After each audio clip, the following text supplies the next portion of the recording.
यहाँ आपको अपडेट करेंगे। लाहौर हाईकोर्ट ने स्मोक के तदारुक के लिए तजारती सरगर्मियों को रात 10 बजे बंद करवाने की हिदायत कर दी है।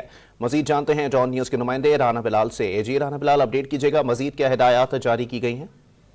जी देखें, लाहौर हाईकोर्ट ने लाहौर शहर में तजारती सरगर्मियों को रात 10 बजे बंद करवाने की हिदायत जारी कर दी है और अदालत ने अपनी तहरीरी हुक्म में यह भी कहा है कि CCTO लाहौर रात 10 बजे तजारती सरगर्मियां बंद करवाने के हुक्म पर अमल दरामद करवाएं। स्मोक को कंट्रोल करने के लिए वजीर आला के सेक्रेटरी CCTO लाहौर को इक़दाम करने की भी हिदायत दी गई है। इस हवाले से अदालत ने एडमिनिस्ट्रेशन और हुकूमत को नोटिफिकेशन जारी करने का भी हुक्म दिया है।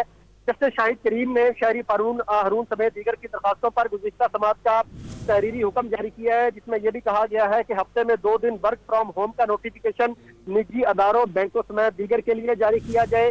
अदालत ने DG माहौलियात को आलूदगी के बायस सील होने वाली इंडस्ट्री यूनिट को दोबारा सील करके आइंदा समात पर उसकी रिपोर्ट भी पेश करने का हुक्म दिया है और अदालत ने मेवाकी जंगल के हवाले से रिपोर्ट अदालत में आइंदा समात पर तलब कर ली है। तो अदालत की जानिब से बड़ा हुक्म दिया गया है और स्मोक को कंट्रोल करने के लिए अदालत ने तजारती सरगर्मियों को रात 10 बजे बंद करवाने की हिदायत जारी कर दी है। बहुत शुक्रिया राना बिलाल अपडेट करने के लिए।